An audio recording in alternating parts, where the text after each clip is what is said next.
Good evening, everyone. Thank you. I'm George Boyne. I'm Principal and Vice-Chancellor of the University of Aberdeen, and it's my great pleasure to welcome you to this year's Andrew Carnegie Lecture.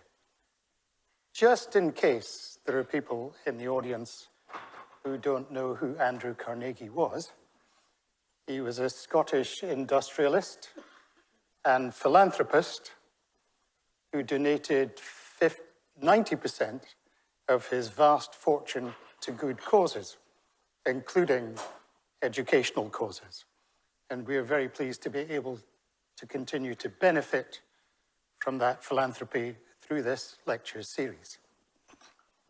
This year, the university is celebrating the 75th anniversary of John Boyd-Orr's Nobel Peace Prize, awarded by the Nobel Committee, and I quote, for his lifelong effort to conquer hunger and want, thereby helping to remove a major cause of military conflict and war. Our speaker tonight is campaigner and author Henry Dimbleby, who is a passionate voice in the battle for food system reform. He has followed in John Boyd-Orr's footsteps by successfully campaigning to improve pupils' access to decent meals.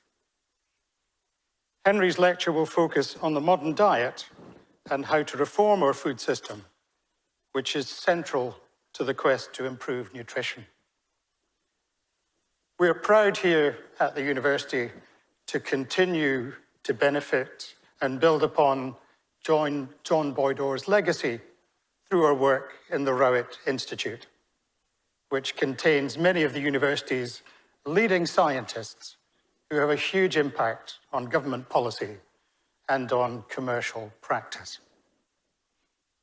After Henry's lecture, there will be a panel discussion with speakers including Rowett Director, Professor Jules Griffin, sat in the front row here, Professor Alexandra Johnstone, who leads the Institute's work on food inequality, and Chair of Food Standards Scotland, Heather Kelman. And now, please join me in welcoming this evening's speaker, Henry Dimbleby.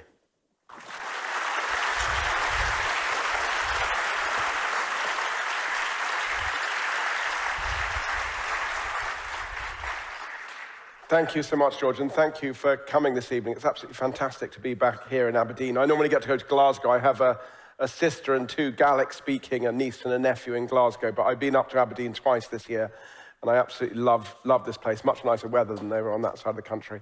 It's a real privilege to be here today. Boyd-Orr was quite an extraordinary man. Behind the stories of what he did, I love the stories about how he did it. In World War I, where he was sent out to be a doctor, he would send people off to get vegetables from local gardens and fields to feed to the soldiers in the trenches, thereby significantly improving their health.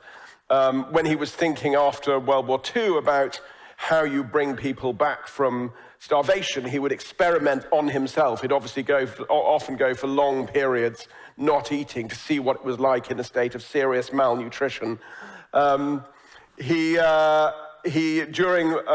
World War II in this country, he was responsible for us probably having the best diet that we've ever had. Rationing, which involved to feed ourselves from our own land, we had to eat a bit less meat, a bit more vegetables, and also those living in poverty had the same ration of the vegetables and meat as the wealthy. And we ended, amazingly, having begun World War II thinking we were going to be starved into submission, we ended the World War II the fittest we have ever been as a country. And he was also ferociously noisy when he ran the FAO, the UN's food organization. He didn't go silently. He was constantly in trouble with authorities because he was telling countries they needed to do more faster. He also had a set of eyebrows that they just don't make anymore. I mean, there must be kind of an amazing microbiome inside those eyebrows as it is. I thought when you kind of talk about things, I know some of you here will be food experts, and how you see something, anything, is a factor of where you're standing. If you stand on a different side of a valley, you see it very differently. So I thought it'd be useful to start off just saying where I'm coming from when I talk about the food system. I started off, my first experience of the food system was Lyon. It was a very selfish endeavor. We were trying to set up me and my business partner John were eating fast food and feeling miserable, and we thought, why can't we go somewhere where you can get fast food and it doesn't make you feel miserable? And so we set up Lyon, and that then started a kind of descent into the bowels of the food system. As Lyon grew, we saw more and more about what the food system was doing to the planet. So I was asked by government with John to do a school food plan to improve school food, which led to universal free school meals for infants. It led to cooking being on the curriculum in England. It's a devolved issue for everyone up to the age of 14. That led me to start a charity, Chefs in Schools, which I still chair, which is a wonderful charity run by two incredible women. And we basically, they've made working in schools something to be proud of again. It used to be the lowest status profession in schools in England, and now we retrain people from working in restaurants to work with school brigades and cook food from scratch and teach kids how to cook. I set up also a thing called the Sustainable Restaurant Association, which it was a nightmare trying to work out how to be sustainable when we were running Lyon, trying to do all the things you need to do to run a restaurant and be sustainable. And so a friend of mine who also ran restaurants said, I need help. And so we set up a not-for-profit that helps restaurants behave more sustainably. I had a brief sojourn, very enjoyable, crushed by COVID, running a few huge 1,000-capacity street food night markets, which was very, very enjoyable.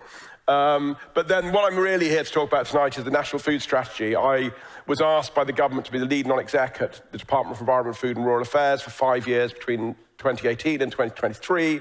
And as part of that, we'd just come out of the European Union, and the government was trying to say, you know, we want to change the way we subsidize farmers. We want to try and pay them more for public goods, to restore nature, to stop polluting rivers, chicken farmers polluting rivers. We want to pay them for that rather than just for farming. And that had caused a big political fight. People were saying, you can't eat butterflies. What about health? What about trade? Like, if we have high standards here and then let other people compete with us with lower standards, how does that work? And so I was asked to create a plan for how you could not only produce enough nutritious food and get people to eat it, but also do that in a way that restored the environment, sequestered carbon, and was robust in the face of climate change. And then, as soon as I published that in July 2021, my wife, Jemima Lewis, whose name is on the book, she's still slightly bitter, we wrote the book together, but I said nothing about the font. I just didn't about the font size, but it's still a point of contention in our household. She said, you're never going to get people to read a government review online. You have to turn it into a book, which we did for Ravenous. And the story that we started in that book, we started that story at the time when John Boyd-Orr was setting up the FAO just after the war. And despite all of the bloodshed, there were more people on the planet, 2.8 billion, than there had ever been before. And scientists were looking at that population and saying, well, hold on a second, that's going to grow to 8 billion. And due to improvements in sanitation and healthcare, and we're not going to be able to feed that 8 billion. We are, up until that point in human history, up until the Second World War, basically, there are 3 lines on this chart. Red is the number of calories, black is the number of people, and green is the number of amount of land we farmed. And up until the Second World War, through the whole of human history, back 10,000 years when 10,000 BC when farming began, we had simply dug up more land to feed people, pretty much. And farmers in 1945 were saying, well, hold on, how are we going to feed 8 billion people? And if you go back to the newspapers of the late 40s, early 50s, this Malthusian story, this idea that we were going to run out of road, that this was going to lead to starvation, it was going to lead to wars of resources, to mass migration, was one of the big worries of the time. That and and the separation of the East and the West. What those scientists hadn't reckoned on was another extraordinary man who was a botanist who grew up in Idaho. Like Boyd-Orr, he grew up in poverty. So John Boyd-Orr's childhood, he had seen a lot of people in hunger and living in poverty, and it had deeply affected him. Norman Borlaug grew up in Idaho at a time when there were food riots, when food was very scarce. He'd seen hunger close up, and at the end of the war, he was sent to Mexico by the Rockefeller Foundation, and there to see if he could improve the farming there. And he arrived, and he sent a letter back to his wife saying, "What I've seen here has clubbed my mind. The quality of life here, the quality of soil, these people are just getting by. We have to do something. I don't know what we have to do, but we have to do something." And what Norman Borlaug did was he had an idea. He'd heard about a short-stemmed wheat that a botanist in Japan had been growing. Those days, wheat was about twice the height that it is now. And the problem was that if you bred it so it grew more wheat, it was higher yielding.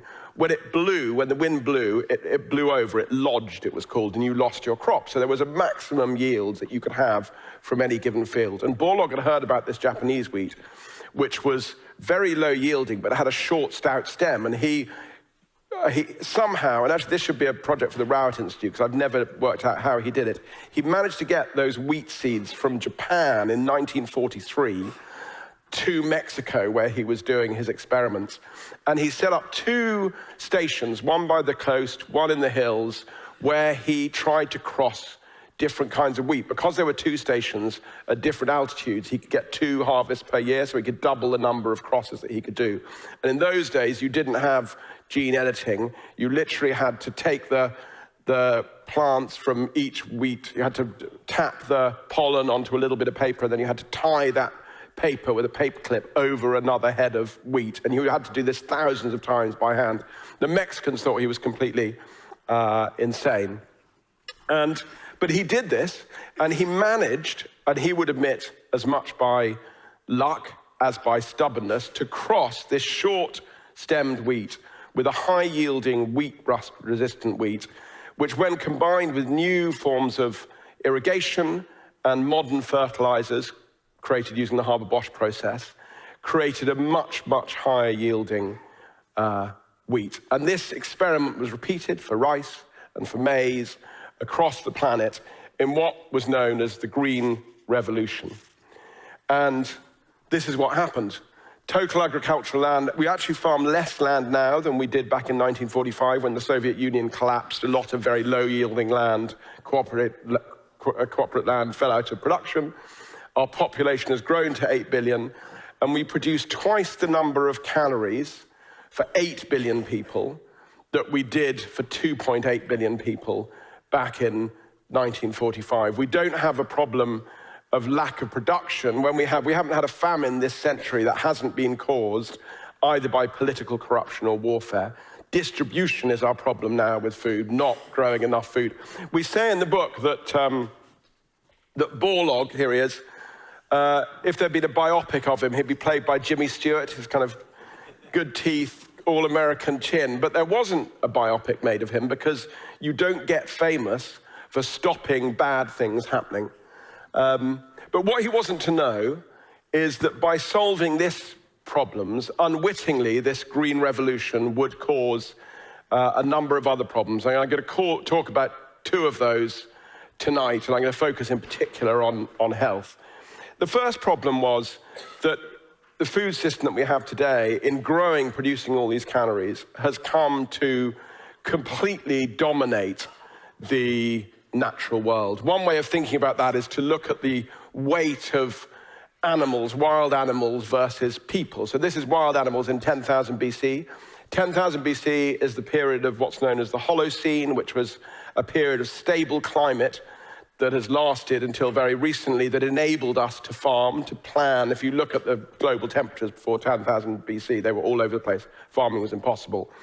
And at the time, we think there were about 2.5 million people, represented by this tiny little blue dot here, dwarfed by the number of wild animals. If you fast forward that to today, you see a very different picture. This is at the same scale. So what you see is that the people have gone from 2.5 to 8 billion. The wild animals have shrunk very, very quickly. By a huge number. That happened in two phases. There was the first mass extinction, which was our enthusiastic hunting of megafauna. But that continues to this day. So the World Wildlife Fund published its latest State of Nature report a few weeks ago. They estimate that from 1970 to today, we have lost 69% of all of our wild populations. 69% in 50 years. That's the equivalent, if it was humans, of wiping out the population of North and South America, Africa, Europe, and Oceania. It's an unconscionable amount of destruction. And as a result, and the pets that we keep, horses, dogs, and cats, weigh almost as much as wild animals. And the animals that we rear for food, 80 billion of them in any given year, and at any one time, they weigh twice as much as all the people and 20 times as much as all the wild animals. And as a result of this domination, the food system is now by far the biggest cause of biodiversity collapse. It's the biggest cause of water shortage, water pollution, soil degradation, deforestation, the collapse of aquatic life. And after energy, it's the second biggest cause of climate change. It produces 20 to 30% of greenhouse gases worldwide.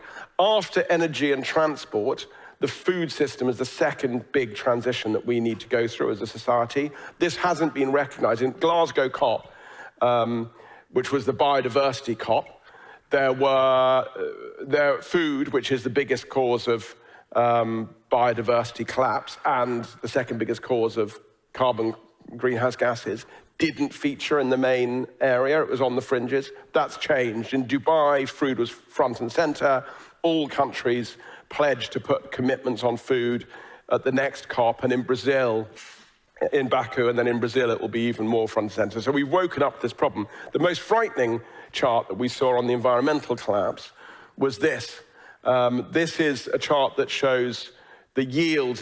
There are two versions, one done by NASA, one done by the UN, and they show the yield of wheat in the northern hemisphere, how that will change in a 2.5 degree climate scenario. And what you see is that wheat actually quite likes wet weather, it likes warm weather, and it likes carbon dioxide. And it's projected to increase, notwithstanding this year. So if you say that to any farmer after the wet that we've had this year, they'll look at you as if you're completely mad. And obviously it's a complex system. And if we had this weather every year, you would not see green in the northern hemisphere. But despite the harvest this year, we still think that wheat is going to increase in yield. But maize and rice in the equatorial zones and in the southern hemisphere are projected to fall. And this, in my mind, kind of plays back to what Borlaug was seeing in 1945. This chart, when we looked at it, looks like starvation, it looks like wars of resources, and it looks like mass migration. Now, I'm not going to talk any more about the environment today. I would say that this is that governments and societies are actually really close to getting a grip on this. But as we've seen in the newspapers over the last few days, any big transition is going to be politically difficult. You're intervening in a complex system. You're trying to get farmers to do things that they haven't done and ensure that you pay them and subsidize them and give them the money to incent the right behaviors. We were paying in the Second World War. We paid farmers to rip out all their hedges, to plant every single acre of their land, and we're now asking them to do something else. And if we get that wrong, we could end up with the kind of scar in society that the mining strike still, where it still reverberates in our society today, even for people who weren't even alive at that time. So it's a critical transition. It is easy to get wrong, but I am more optimistic that we're going in the right direction than I am on health. So what's happened on health? Well, this shows our weight as a nation in 1945. Nice bell curve. This is BMI. This is a BMI of 10, which is seriously underweight. 30, which is obese. And basically what you see in 1950, almost no one was obese. This is the percentage of people who are obese, about 2%. So no one was obese in 1950. If we roll that clock forward, things begin to change. By 1980, still, obesity was quite small, and that's actually just a function of the fact that there's a line, so it was moving, but it had just begun to cross this line. We were beginning to, rather than being undernourished, to be overnourished, or actually in some cases, overfed and undernourished at the same time. And then we play that forward to the present day, and we have a real problem. 30% of the population is obese. This is causing huge problems for not only for the National Health Service, for productivity, the 2.8 million people who are out of work.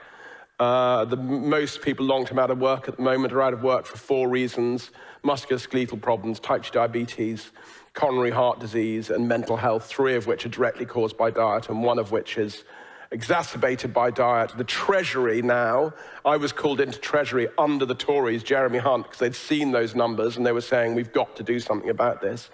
So we realize that this is a huge, huge problem.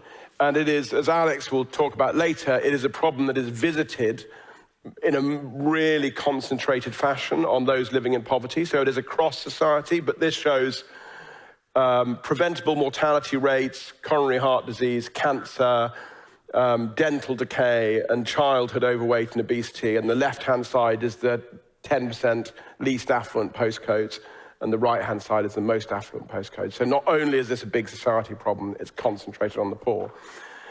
But it's incredibly complicated. It is an incredibly complicated thing. As any of you who struggle with your own weight will know, you are a system in yourself. You have hunger and hormones, and you have an environment that plays on you in different ways.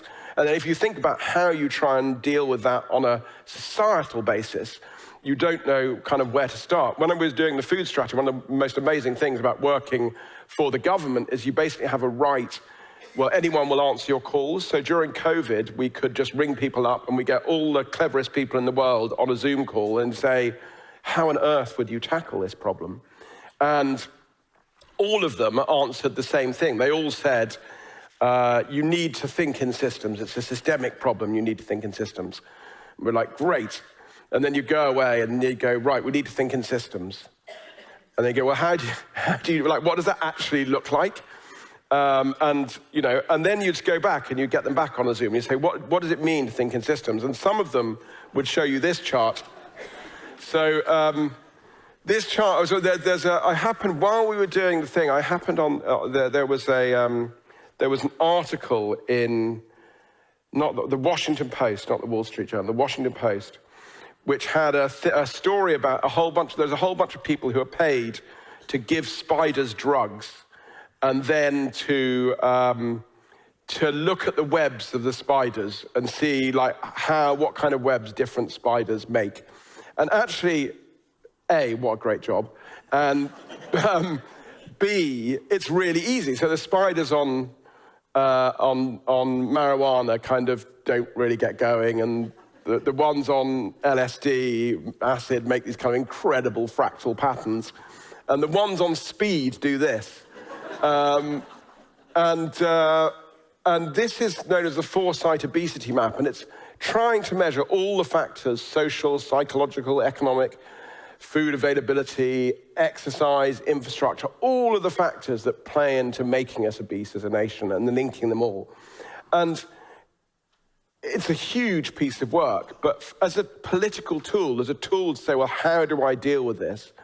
It's really unhelpful. It's unhelpful both because you don't really know where to start, but also because when you show this to a politician, they look at it and they go, God, well, I mean, not going to do that. I'll stop the boats or do something interesting or easy. So that didn't work, and we picked away at this thing about like how do you think about things in systems? And in the end, we were kind of led by Ian Boyd, who's Edinburgh-based Sir Ian Boyd, I think now, Scottish.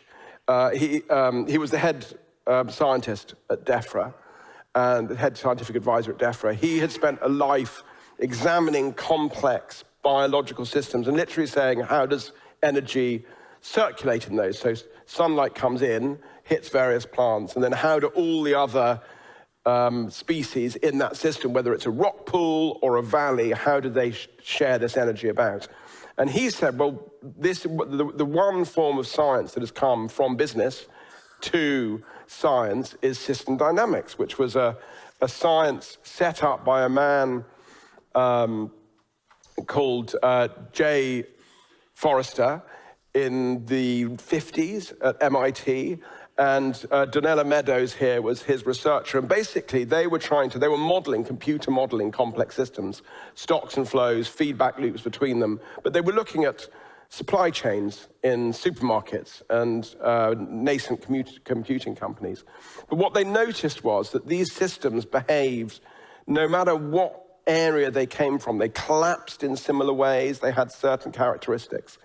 And in particular, if you wanted to understand them, the first thing you had to look at was the dominant feedback loops. What were the dominant feedback loops that were malfunctioning in a system that was going wrong?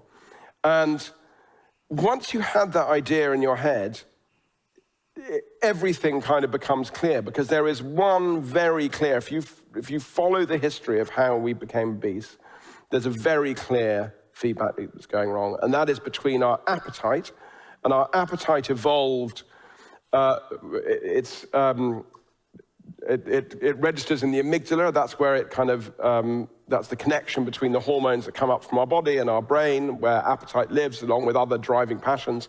The amygdala evolved before we separated from the lugworm. So the lugworm is that, if you go to any bank of mud anywhere in the UK, you'll find little worms with little legs. Their amygdala evolved before we were them and they were us when the amygdala evolved. It's a really deep piece of evolution, and it's what drives you to do things.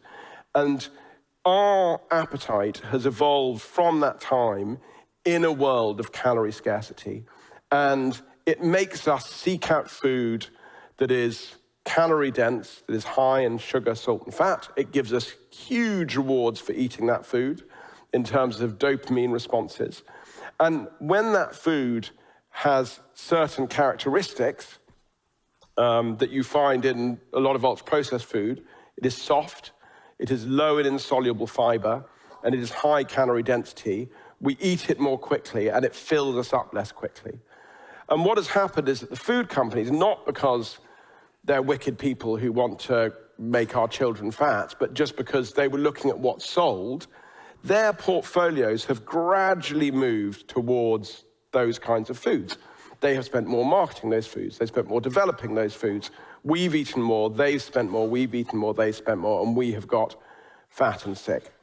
85% of the foods sold by the top 7 fast-moving consumer goods companies are deemed by the WHO to be too unhealthy to market to children. And so when you think about that, this narrative, which is the predominant narrative in society, this was a Sun talking about restricting advertising to children of junk food, saying it was absolute rubbish. How about applying common sense, like the sugar tax, which won't trim an ounce of anyone's weight, the concentrate on the real solutions, better education on diet and exercise, i.e., you're either basically thick or lazy, because you either don't know what you should be doing or you can't get off your fat ass to do it. Neither of those things, by the way, are demonstrably untrue. Exercise is demonstrably terrible for helping you lose weight. Your body fights back against it. There are lots of feedback mechanisms. It makes you hungrier, it slows down your metabolism. And actually, education, we do know, most of us know we need to be eating our 5 a day. So that framing is just clearly not true. What was actually going on, we call it the junk food cycle. And you see it here, we spend 2.2 billion on fresh fruit and vegetables and 3.9 billion on confectionery. And confectionery is just one category of this stuff, right? So there's confectionery, cakes, ice cream, sugary ready meals. This is what the junk food cycle looks like on the shelf of the supermarket. Two huge, massive multinational institutions, corporations, fighting it out for part of your wallet and for your children's belly. One of them is even called Crave, for God's sake. It's hiding there in plain sight. Kit Kat cereal. So we wrote in the food strategy that there were, because of the junk food cycle, there were, you shouldn't be surprised that there are 28 different kinds of Kit Kat that you can get in the UK, and only one form or 3 forms of kale, because it's easier to market Kit Kats than kale. And then they released Kit Kat cereal, the 29th form of Kit Kat. And actually, originally when they launched it and they called it Nutritious and Delicious. And the nutritious was because it had vitamin B2. And I actually said, a very nice man who runs Nestlé in the UK, and we had a little spat on Twitter. And he, to his credit, got the mothership, the Swiss mothership, to take nutritious off. So now when you go onto the Kit Kat cereal website, unless they've snuck it back on again, it only says it's delicious, which it isn't, by the way, although I did buy a packet to weigh the portion size because a former supermarket boss said to me, Henry, two things you should know about this. First of all, Nestlé, one of their missions is to be the biggest, the most successful seller of nutritious food to the world. So I bet you there's a tick box somewhere where they launch a product where it has to be nutritious, and that's why they've got nutritious. And the other thing he said to me is go and weigh out a portion size, and the portion size was kind of just covered the bottom of one of our bowls at home. But I then left for the day, and I came back, and my children had hoovered up this packet, kind of the frenzied tearing of box all over the floor. Dangerous stuff. So governments, when you talk now to the food companies, they get this. So I've spoken to supermarket CEOs who've done trials. They can reconfigure their stores. They can make us eat healthier things, but their profits go down. So what they say, and some really brave people now, like James Mayer from Danone, are saying it publicly, which is we need to be regulated, because unless we're regulated, either we do it on our own, and if we do it on our own, we lose money, and then someone else who just comes in and does it anyway, so you don't have any effect. So we need to be regulated. But the problem with regulation is that it's difficult, it's complicated, and it's a complex system. You don't know what's going to happen. Donella Meadows said that with a complex system, she said, you can't control a complex system. You can't even figure it out, but you can dance with it. And what she meant by that is that you can act on it, you can move it and see how it responds, and then change your action. Now, the problem with this is that governments are not very good at dancing. So they tend to be slow and in political resistance. When there's political resistance, they'll be slow, and then they'll be stubborn. So they won't say, we got that wrong, we're going to change. Although one exception from that is, funny enough, what the English government are doing with the farming legislation, where it's changed a lot when it's seen things go wrong. But generally, they don't like to admit they're wrong, so they don't change. And that's not the only problem, that the government's not very good at dancing. It's also, there are a lot of other people trying to dance with the system.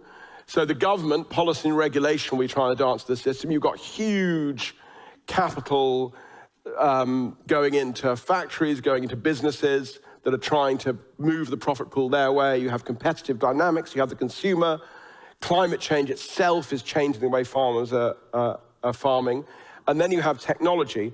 And one of the pieces of technology, I think, is still, and we wrote about it in the food strategy when it was nascent, and now it's front and center of the newspapers, but I still think it is massively underestimated how much effect it's going to have, is appetite-suppressing drugs. So semaglutide, which is the first one, of which Ozempic and Wegovy are both different versions, is going to be in my view, the Prozac of these drugs. So there is a whole array of drugs coming down the line. I went to see Tony Goldston, who's the UK's expert on these drugs, and he took me through the pipeline. And all of the drugs coming up are going to be better, cheaper. There are pills that you can eat. They've noticed that these drugs stop you craving other things. They stop you craving alcohol. So one drug company is trying to create one of these drugs for alcoholics, which has an appetite stimulant in it, because they don't want the alcoholics, they want them to not want the alcohol, but they want them to eat the food. This is going to completely change the nature of our society, in my view, over the next 15 to 20 years. And I wouldn't be surprised if in 20 years we didn't have 15, this is SSRIs, how many people are on SSRIs per 1,000 people? About 15% of the UK are now on antidepressant SSRIs. Now, I'm not saying I'm against these drugs. I have a friend whose life has been changed by Wegovy. She said to me, Henry, people find the world depressing and they take antidepressants. I have been miserable all my life. I've had bad knees. I thought I was a bad person. I was always hungry. I was ashamed. And now I just feel like everyone else. I just eat and it's nice and then I get full. So I think for some people, these drugs are going to be life-changing, particularly if you have a BMI of 35 plus, if you're seriously obese. But there are two problems. The problem is that they persuade, and you're beginning to see this, politicians not to act. So they go, it's all right, the drugs are going to do it. We're going to be saved by the drugs. Now, there are two problems with that. So if you talk to the scientists who are looking at these drugs carefully, they all say the same thing. They say, first is all drugs go through four phases.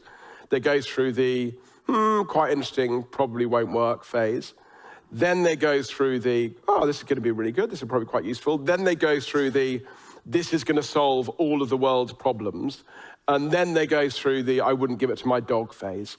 So all the government, there are a few unpleasant, about 15% of people it doesn't work, 10 to 15% of people it has really unpleasant side effects, but also it definitely does something to your mind. It makes you less hungry, and therefore long term, we really don't know what the side effect's going to be, and it could be that one or two things long term scare people.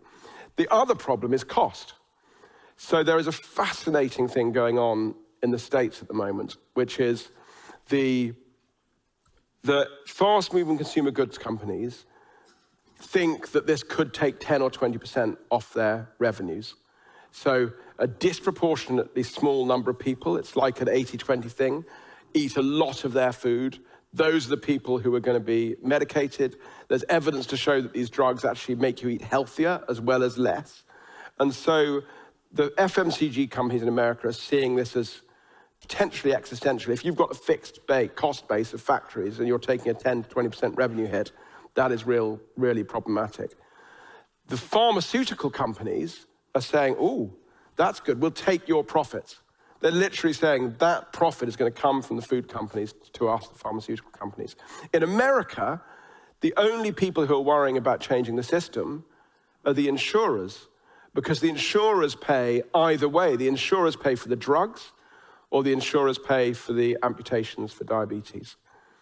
And so if you go to America, the things that we would see as nanny state-ish are being done in the name of red-blooded capitalism. We had evidence in the food strategy from programs in Washington where the insurers were going in and providing discounted fruit and veg and cookery lessons to people who were living in poverty and had serious obesity. And we're finding that this was a more effective way to deal with the problem than the drugs. It's certainly cheaper and better long-term outcomes.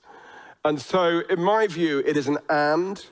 If you just say we're going to rely on the drugs, A, it probably won't work, and B, you'll bring a huge cost in the NHS for something really that's a policy failure. So the question is, what are the aspects? What does good policy look like in this space? And I think it has five features. It has to have 5 features. The first is it promotes the good as well as penalizing the bad. You can't just tax bad food. You have to make it easier to get hold of good food.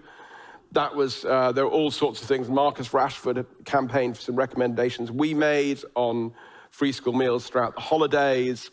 The Community Eat Well program, which we recommended, which was based on the Washington trials, which is giving access to fruit and veg to those living in poverty. You need to do both.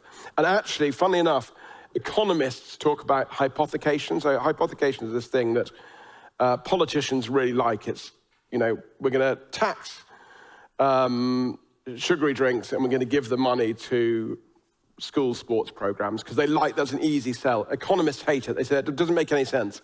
It's just money. It's hypothecating. It's a nonsense. But actually, in this case, we spoke to Tim Lernig at the time, who was Rishi Sunak's chief economic advisor. This is the one case where you're allowed to hypothecate. So you're allowed to take money from a tax on bad food and give it to people to make fruit and vegetables more affordable, because you're basically pivoting two ends of a pivot. The second thing is, this is a massively focused area. And so you had to be, in your interventions, if you do things that are just on average, they may not work. So for example, if you asked all the supermarkets to improve the average quality of their food, it is highly likely they'd still sell the same things to people living in poverty and they'd make the gains elsewhere. So any policy you have has to really focus on poverty and on hyper-local solutions. The third thing is boots deep in the mud. This is something that Pekka Puska told me. Pekka Puska was Finland's head of the health service in Finland. As a young doctor, he was sent up to North Korea because Finnish men were dying younger than any other men in the world from coronary heart disease, and he was asked to fix it. And he did it by doing everything. He said, I couldn't just wait to see what worked. I had to do everything. So he put mushrooms in the sausages instead of salt. They created cooperatives to get berries and freeze them so they could eat berries in the winter. They get old people snowshoes. They lit the snow paths. They had a TV program where villages competed to be the fittest village, and which actually was the most watched TV program by Finnish men. So they did all of these things. And even the biggest thing he said they did was, at the time, most of the people in North Korea thought that vegetables were animal fodder. And so they created a whole cookbook and cooking programs to persuade the wives. A soup, he said, was basically water, meat, and butter. And we had to kind of change that and put vegetables in the soup. So you need to pull many levers. And then, yes, measure and change. Be prepared to admit some of those levers were failure. And then finally, in any government worldwide, the responsibilities for these things are right across government. So you've got school food policy in schools, you've got advertising in your department for culture, you've got farming in your department for, in our case, DEFRA. You've got health, clearing up all the mess. You need to have cross-departmental coordination. And that is not always easy. These are the 5 prime ministers and 4 secretaries of state that I served under. And it would be fair to say that the policy direction wasn't always completely clear between these, and actually sometimes directly opposing. And so to try and do something cross-departmental without some kind of stable platform is very difficult, which is why these guys have got an opportunity, Education Secretary, Health Secretary, DEFRA, Culture, and Prime Minister in England. This is largely, as I said, a devolved matter. So far, they have ideas, they have frameworks, but we haven't yet seen enough on health. We haven't seen a plan. And actually, even though Scotland has been ahead in some ways, I would say that's a similar situation here in Scotland. We have ideas, we have frameworks, we don't have a plan, we don't have boots deep in the mud. And until we do, and unless we do, we will end up both an impoverished and sick nation. And I don't want to end on that slightly gloomy note, because I don't think that's inevitable. I was in a school in Hackney the other day, near where I live, talking to a bunch of 16-year-olds who, God, it was incredible. So when I got the teachers to close the eyes and asked how many of them smoked, no one smoked. How many of them vaped? Almost all of them vaped. And I was talking about, we could eat good food again. They were like, come on, that's rubbish, the genie's out of the bottle, we're never going to change what we eat. And I said to them, well, that's interesting, because when I was your age, you could smoke on the tube. You could smoke on an airplane. You went down on the tube in London, and there was a smoking carriage, and the door opened, and smoke would billow out. then people would get in. It was incredible. And I do think that societies can change. And I think that, you know, as the wise man said, we are always too optimistic about how much we can change things in the short term, and we don't realize how huge change can be in the longer term. And I think that if we do grasp the nettle on this, there is a chance that we could look back in 30 years' time and say, wow, like smoking on a tube, that was the time when we ate all that weird stuff. That was a bit odd, but now we're doing better. And I also told them, by that stage, there'll be other problems that your children will be blaming you for that you'll have to fix, but at least we will have fixed that one. Thank you very much.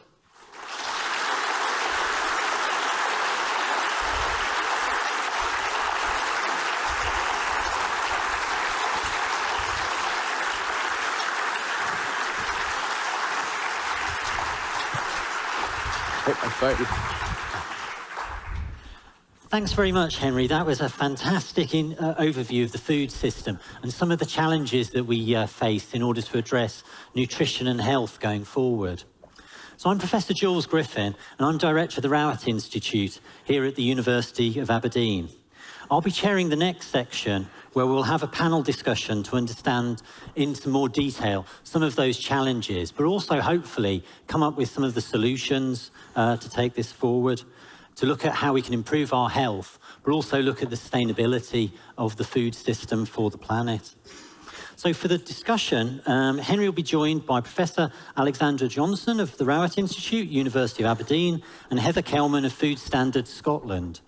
So Heather Kelman is Chair of the Food Standards Scotland and has 40 years of experience working in the public sector to promote the importance of nutrition. Initially as a dietitian, then strategic planner and senior manager within the NHS. This includes work with Scottish Government and other stakeholders to develop health policy, health protection, promoting positive health, well-being, and addressing health inequalities. And these have been particular focuses of her career to date. Professor Alexander Johnstone, or Alex as we know her within the Institute, holds a personal chair in nutrition at the University of Aberdeen and leads the nutrition research topic for Rural and Environmental Sciences and Analytical Services Directorate at the Scottish Government Strategic Research Programme. She also currently leads the 1.6 million FIO Food Research Grant funded from UKRI Transforming Food Systems, which is research on food insecurity and obesity, with an emphasis on the retail food sector. So please help me in welcoming the panel to the stage.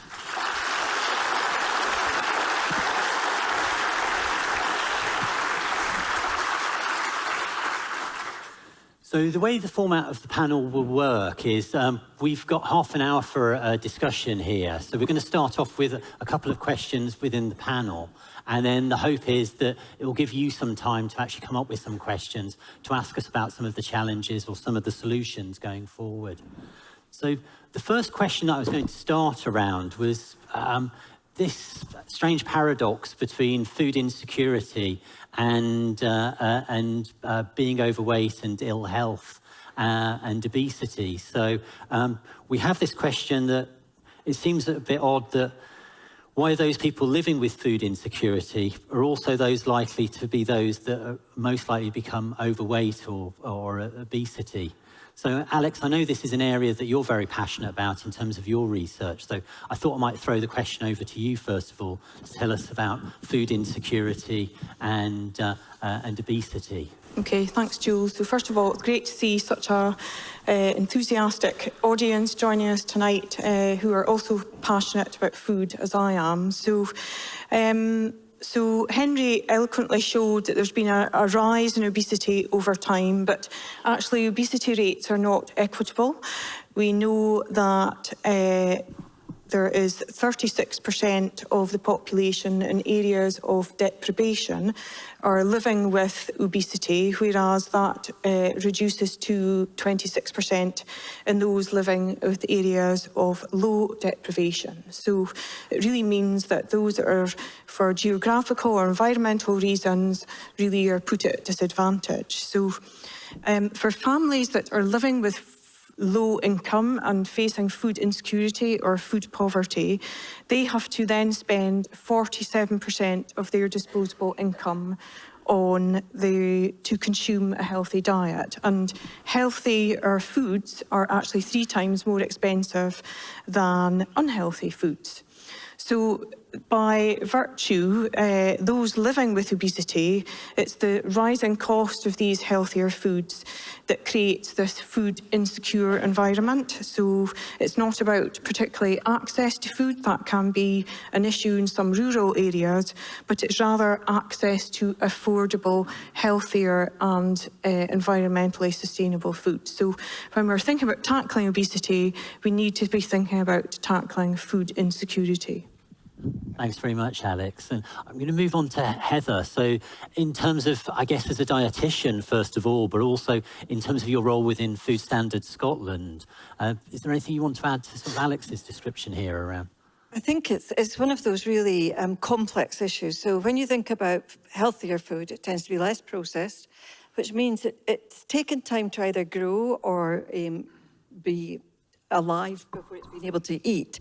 So if you think about something like a biscuit that goes through a factory, with modern technology and improvement in processing, we can produce high volumes of high calorie, just exactly what Henry was describing, that wonderful ratio of fat to sugar, in very high quantities in what I would call discretionary foods, such as biscuits, snacks, crisps. But you can't speed up the production of a lettuce or a tomato or what to the same extent. So there's a sort of fixed cost. That's what drives healthier foods to be that bit more expensive. It's not profit margins, it's not people profiteering off of healthy food. It's just that it takes more time and it's got a fixed cost to actually producing it. So I think that creates part of this inequity. The other problem that we see is that areas where people of low income, the access to shops is far more the corner store, where you've got less selection of choices, prices tend to be higher anyway. So that adds into the challenges if you're on a low income of actually trying to buy affordable, healthy food. And then the third thing is that you've got less resources for cooking with. Energy costs, I mean, we all have experienced real grave concerns about the cost of energy in the last few years, rocketing.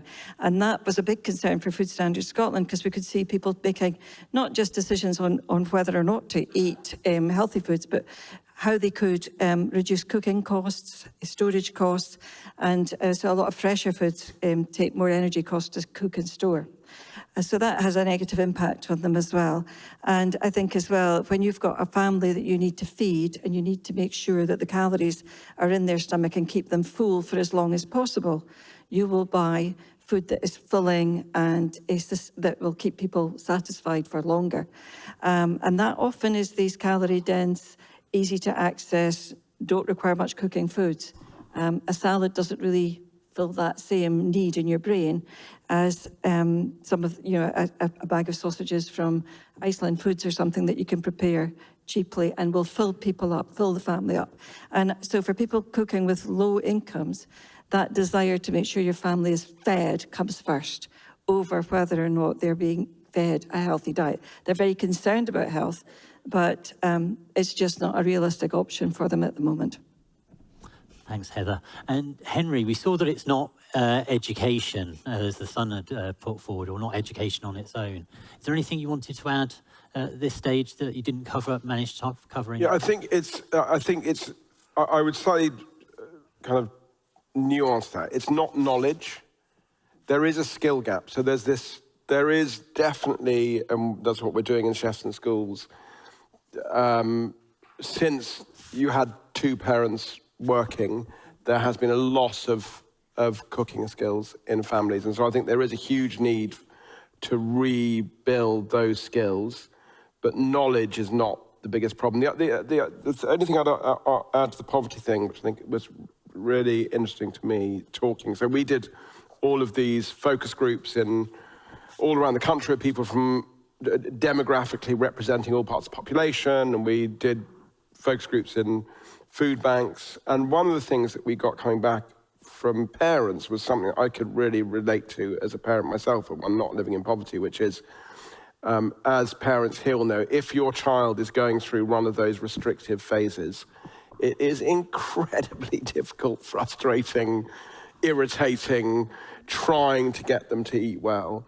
And, you know, all of the things you get told to do in that situation, cook them the veg first, don't, you know, et cetera, et cetera. If your child, what they said is, if my child turns down the healthier food I'm trying to give them, I cannot afford to give them something else. And so what I do is I buy the stuff that I know they're going to eat. And I could, you know, that any parent can imagine that situation. Like if you've got one go and it's really important that you feed your child, you give them fish fingers and chips because you know they're going to eat that. Or you give them, you know... Kit Kat cereals. Yeah, yes. You give them cereal, Kit Kat cereal. Well, not the Kit Kat cereals, you'd give them the own brand version of the Kit Kat cereal.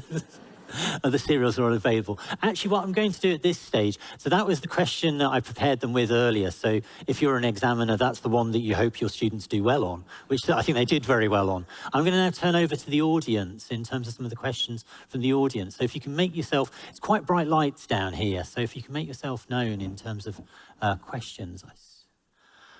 I've got a question right down here on the front panel, which was easy for my eyesight. So we've got a microphone here. Yeah, in your national food strategy, Henry, obviously one of the measures you called for was taxation on salt and sugar. But at the time you said that there wasn't a political appetite for it because of the pandemic and the cost of living crisis. Now, obviously that's re-emerged with the House of Lords report recently, and there's other groups coming out this week saying it's time the government acts on this, their writings to the government. But has anything changed, though, in your opinion? Is that politically acceptable? Nesta came out this week and said they don't think the government will act on it because it's still not politically acceptable. And also, I wonder, as a knock-on from that, what the impact of taxes could be on the poorest consumers. More one for the Professor. So on that, so actually the government in the budget, alongside the budget, there was a document that said they were going to reduce the levels in the sugary drinks levy. So they were going to take, which is good, they were going to take it down to try and stop these kind of, yeah, exactly. And that they were going to consult on extending it to milky drinks. And the reason I think they're doing that is those are areas where there's clearly a substitute in sweeteners. I think that interestingly, there are now, I tried the other day, the problem with replacing sugar in solid foods is that sugar plays in biscuits and cakes and all that kind of stuff, in ice cream plays a very structural role. So regardless of what you think about sweeteners, you can take the calories out of a can of Coke just by replacing them with a sweetener, whereas you can't do that with a cake because it doesn't have the structure. There are now, I've tasted some really interesting things that are coming through, so when you can do that, that will be easier. Actually, a lot of it is the framing. So we did an analysis of what we thought with no reformulation and with the level of reformulation you get, what kind of price increases they would create. And in almost all products, the margin is so high because it's all about the branding and the color. They're not, and the ingredients are so small that actually the price wouldn't go up very much. There were one or two products. If you were the Daily Mail, I always thought that Value Jam, which has no fruit in it, is basically sugar and water and coloring, was one of the ones that would go up by about 20% because the cost is that. And I was at the Sun would run, hands off Nan's jam or something. But I think the problems will get, as people work out how to reformulate, they'll get less severe. And I think a lot of it is political framing. I don't think actually it would lead to a large increase in the cost of food, or certainly not in the analysis that we did with the Institute for Fiscal Studies. Heather, Alex, did you want to come in at this stage? So I think that's an excellent question. So what I would say is that England do currently have policy on in the retail food environment, but product placement for high fat, sugar and salt products. And so some of the research that we're doing, and as an academic, I try and give what we call evidence-based decisions. I try and, say, well, what is the evidence? And the evidence for that policy is just being analysed now, and we'll have the data from our diet food work in the new year, and that will hopefully feed into Scotland, because of course health has devolved, so there's different nations have different approaches.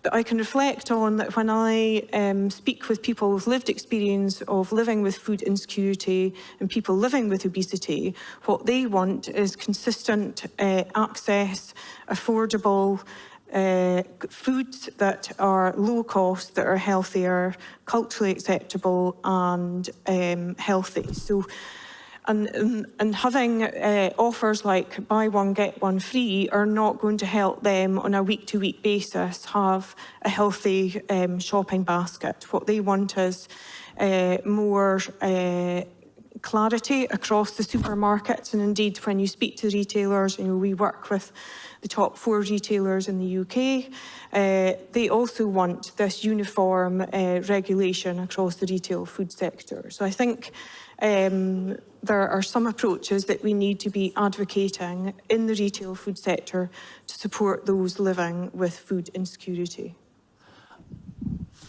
I was also going to come in on this stage just because some research within the Institute, done by Wisdom Dogby, he's been looking at food interventions and how governments might go about trying to manipulate the system. And the interesting thing is if you begin to ban things like buy one, get one free, you can look at it in terms of how you influence different socioeconomic groups within the population.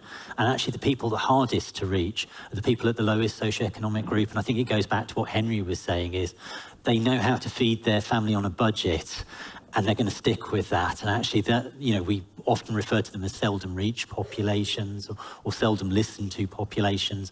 And I think that's the complication here, is reaching those people. Heather, I don't know if you wanted to... It's just a small point, really, but I think that, yes, a tax on salt and sugar should be being considered because it's had good results around the world. I think the difficulty when we look at low income is more that, from my point of view, personal point of view, why should we think it's appropriate that people on low incomes should only be able to afford high-fat, salt, sugar foods? We should be maybe looking at the other way, that we should be making healthier foods as affordable as high-fat, salt, sugar. And if that means putting tax onto high-fat, salt, sugar and looking at other ways of reducing the costs of healthier products, I'd be a strong supporter of that, because I think making that healthy choice, the affordable, accessible choice for all, it should be the way that we think about this, not about trying to keep unhealthy foods cheap to prevent price rises for people on low incomes, because I think that's just saying they're doomed to carry on eating unhealthy foods, which I don't support at all. I'd love to see everybody having access to affordable, healthy, nutritious food. We've got a question up there. The lady in the pink top, is it pink?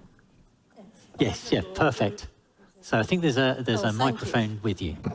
Overweight and type 2 diabetes is occurring earlier and earlier in young children now.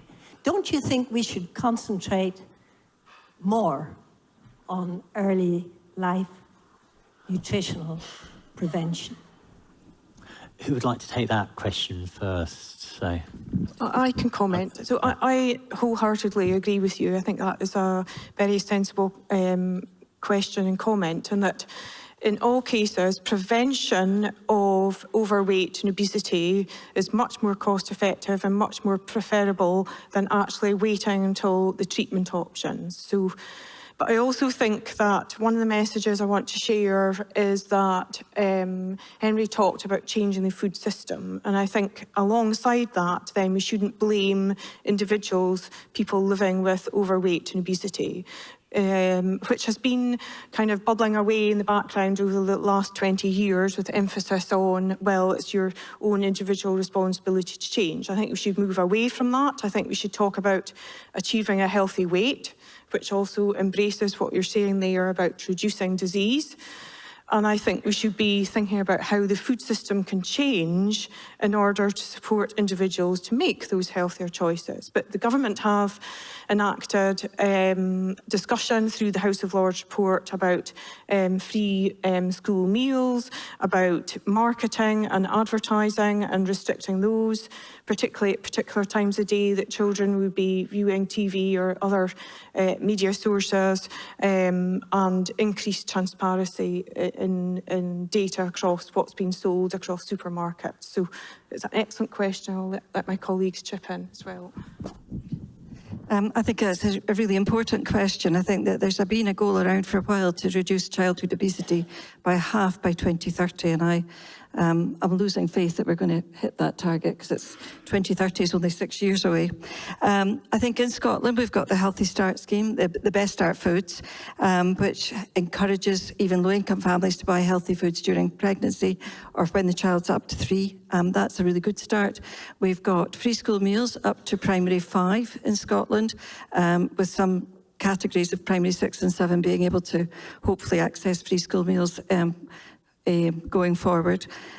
I think that there's some real problems around things that we can't do in Scotland, just as Alex was saying about advertising and media. That's a reserved issue to UK government, and so we've called on UK government to deliver on that promise to restrict advertising of high-fat, salt, sugar foods to children before the watershed of 9 p.m. till 5 a.m. in the morning. So I think that we're really hopeful that that will go ahead. Is it next year? Next year. Next year. So let's hope that we don't get slippage on that. Well, funny enough, the online they've said as well, and I think online will be even just looking at my children's media consumption, that's a much bigger issue. And my slight suspicion is that will prove a bit complicated, and they'll not kick that down the road, and they'll do the watershed, which actually no one watches telly anymore. So the online thing is the important thing. I know that the online questions, our head of nutrition is sitting in the audience, and I know that it's a question that Gillian's been looking at, is how do we actually, is there a possibility that online advertising can be affected as well, because it's so targeted. They've said they'll do online. The question is how will they go about it? How can they go about it? And I think the other thing that we've got in Scotland that's just kicking off is the Good Food Nation, and I'd welcome every local authority and health board in Scotland, although it's only focused on public sector. They have a real opportunity to influence the food environment around schools, in schools, the curriculum for education, and I think that it's really important that Good Food Nation does, in every part of that, look at how we feed our young children, but also how we set them up with the right environment to grow up in, where good health and good diet are very important for everybody. Just one thing, I think you said early years, and I think there is a real gap. So there's the Reach Academy in Feltham I went to the other day. They've got incredible, they're an all-through school with amazing food.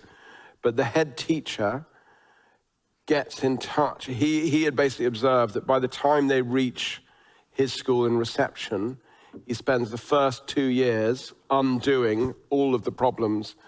And I think that pre-reception period is a real problem. And I think no one's really worked out. He goes out to his, as he gets the birth list from the hospitals and writes to parents. And then they start their interaction. They interact for 4 years before they come to reception. And I think early years is very specifically early years is a real problem. There's very little policy going on at that point, and there's a lot of harm being done. And just for me to chip in, actually, we do know that gestational diabetes is on the rise, and that has an effect on the baby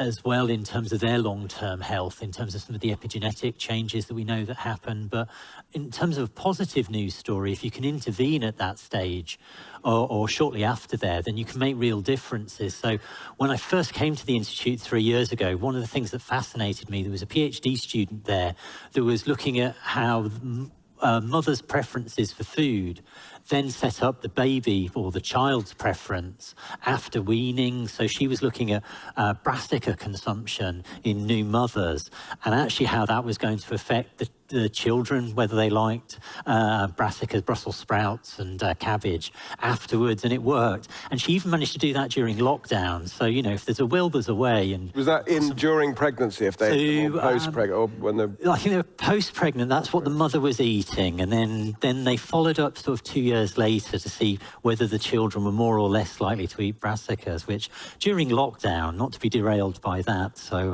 I was amazed and thought I'd obviously come to the right institute.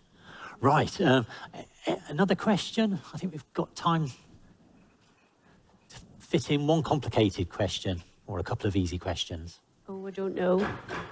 I'd like to ask the panel whether they're confident there are sufficient measures in place to arrest this slow car crash we seem to be watching, or are we going to reach a crisis point that's really going to require some really overarching massive intervention before we exterminate ourselves as a species? Sorry to be so negative, but I just feel as though I'm watching doom inevitable here. No, I mean, there isn't nearly enough intervention in place. I mean, I think it will cut. It's more a question of how bad do we let it get before that intervention happens? How much, if you think about the 100 billion, which is the cost to the economy, which was recently published by Frontier and the Institute of Fiscal Studies. So that is the cost of not just the NHS, but of lost wages and lost productivity, £100 billion a year. And that doesn't include children because they don't work, so it doesn't include all of those illnesses as well. And if you think about that, what actually sits behind that is years of lost lives of grandparents with children. It is years of incapacity. It is the logistical strain and worry for the person and for their loved ones. There is just so much suffering that sits behind those numbers. And it's a question of, I mean, what is, it's not shocking because it's just is a truth, is that society doesn't see that pain. What society sees is numbers. And so in some ways it was heartening to be called into Treasury to say, we think we've got a real problem. The next part of you wants to go, for fuck's sake, we've been telling you you've got a real problem for, sorry, excuse my language. I saw there were children in the audience. For fudge's sake, we've been telling you that we've got a problem for years, but it's now that it's hitting the balance sheet. It's hitting, the OBR said this week that this productivity, this long-term sickness is going to stop our growth. And so it is now getting so bad that I think certainly both politicians on all sides now realize that they need to summon the courage to try and do something about it. It's how long it will take to do that. I took part in a webinar this morning with people from the food industry, and actually, having spent most of my life, 40 years looking at health and diet, I think that this is the first time that I actually heard industry talk about a tectonic plate shift is coming. So basically, they're feeling that there is enough pressure in the system that there is going to be a shift. Now, I don't know if anybody here has actually read the House of Lords report that came out last week, which I think the Westminster government has 8 weeks to respond to. So I think there's a real opportunity for them to come back with something very strong about how they're going to respond to that report. And I think a few of us will be writing to people to encourage them to give a positive response. I think that there is, industry is saying, the food retailers are saying to me, we need legislation because we need a level playing field. We need to make sure that we all move together. Manufacturers are now realizing that the public, the research from consumers is that they're well aware of the dangers in some of the food that they're eating, and they're starting to make changes. There was a person from a consumer research company there, and the report that they released this year said that there was definitely a greater interest in the 16 to 25 and the 25 to 35-year-olds in seeing the food environment really change. And that's information that's going to industry, food industry. So I think, are we getting to the point where maybe just a little push will get the ball rolling a lot faster? I really do hope so, because I think now's the time to change. If not now, when? Is it when everybody's got type 2 diabetes? When do we actually make the change? If not now. So anything you can do to influence government to respond positively to the House of Lords report would be really encouraged. Write your MP, in other words. So thanks for that question. I think it is important that we all take part in pushing that stone up the hill. Alex, did you? Yeah, so I would agree that obesity and the diet-related disease is already a public health emergency, and over the COVID pandemic and the increasing cost of food and the increasing cost of fuel have all driven obesity rates going up. So now we all eat, so we are all going to be needing dietary strategies to prevent and treat obesity. So I think there will be a huge push to bringing in fiscal public health policies in order to support people to make that dietary change. That's my hope, that's my wish. So, yeah. And I thought I'd just chip in at the end, actually, in terms of ingenuity, that, you know, we have some great scientists. So just to pick on another example, actually, from the Institute, we've got GLP-1 agonists that we're hearing about with things like Wegovy. Well, some of that research was done within the Rowett. There's a cluster of excellence there. And they've been beavering away on these brain circuits. You know, they understood sort of how they worked. But I don't think they were expecting them to be quite so successful. So I think the message is that actually with science we can solve some of these big challenges, which sort of, I think, sort of leads me into my last question. We're running out of time. And I thought, you know, we've got to finish on something positive to send everybody home is. So if we had Boyd-Orr here, what would Boyd-Orr be telling us to do sort of in terms of this food system? So he fixed it back in the 50s, well, 40s, and had a plan for the 50s going forward. What would he tell us now in the 2020s going forward? Who wants to go first with that hospital pass of a question? Maybe he would tell us to bring back rationing, because that was when we were all that was when we were all at our healthiest. So restricting the calories. I think No, it wasn't in restrict the calories. So it was really specifically, it was restricting calories, reducing overall amount of meat, and getting people in poverty eating more meat and vegetables than they did before. So it was a shift of nutrition from the wealthy to the poor. So it was that was why it worked. And I think that's a really good point to reinforce this. It's not just about reducing calories, because we have evidence in the population that we've got malnutrition in ways that we thought we had eradicated. And Boyd-Orr, when he was born in 1880 with Victorian times, wouldn't have seen the same problem. He'd have seen well-nourished obese people and skinny, undernourished people. And we've now got that real mix of obese with malnutrition. But on a positive note, he did do some work where he really did look at agriculture and food and health together. He linked food production to dietary health. And I think that if he was around now, he would now be looking at the fact that our system's more complicated. He'd have to be included in that whole systems approach, not just agriculture, but also food manufacturers, processors, retailers, the science community.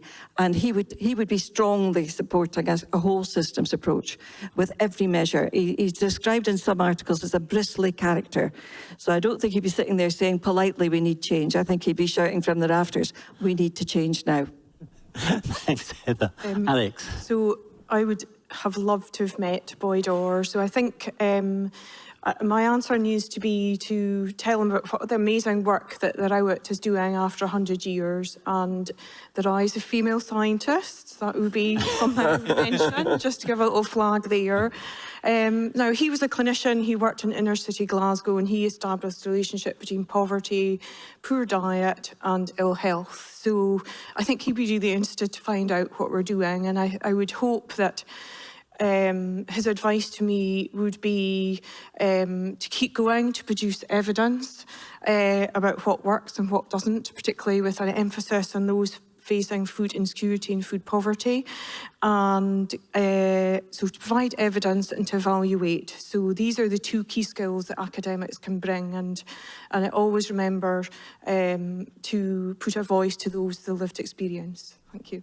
Thanks very much, Alex. And I think just to add actually to those excellent answers, one that I didn't prepare but got me thinking is that one of the things that we're fortunate actually in Scotland is that we have a group of institutes of which the Rowett is part of a thing termed Safari, which seems slightly odd in Scotland, but it's the Scottish Environment, Food and Agricultural Research Institute. We receive money from Scottish Government, so if anybody in here is from Scottish Government, a big thank you for that funding. But it allows us to work together on those big challenges and address the challenges that that's associated with the food supply, agriculture and sustainability and health going forward. So I'm going to go back to my script now in that I've got a few people I wanted to thank. So ladies and gentlemen, I'm sure you'll agree that tonight has been a fascinating, thought-provoking seminar and discussion, which I hope have given us some reasons to be optimistic. And the other hope is that you go home and you discuss this sort of on the way home, but also you discuss it with others and find out more about some of the science that is happening in this area. Please could you join me in thanking Henry Dimbleby for his brilliant lecture, and also Alex Johnstone and Heather Kelman for their insights into the panel discussion.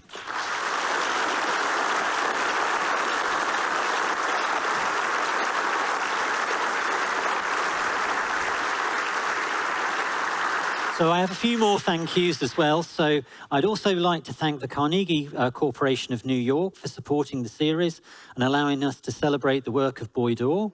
In a nice twist of fate, the Carnegie Foundation funded Boyd-Orr's early research, so it seems particularly fitting that they also funded this lecture as well. I'd also like to thank Lynn and Michelle and their teams for helping put this on. So we're standing up at the front here, but there was a big backroom team that organised all of this. And then finally, I'd like to thank everybody that's took part in this lecture. You, the audience, on behalf of the University of Aberdeen, I'd like to thank you for contributing to this debate. And hopefully it will give you some ideas about some of the work that we're doing here. But thank you very much, everybody, for being part of this. Thank you.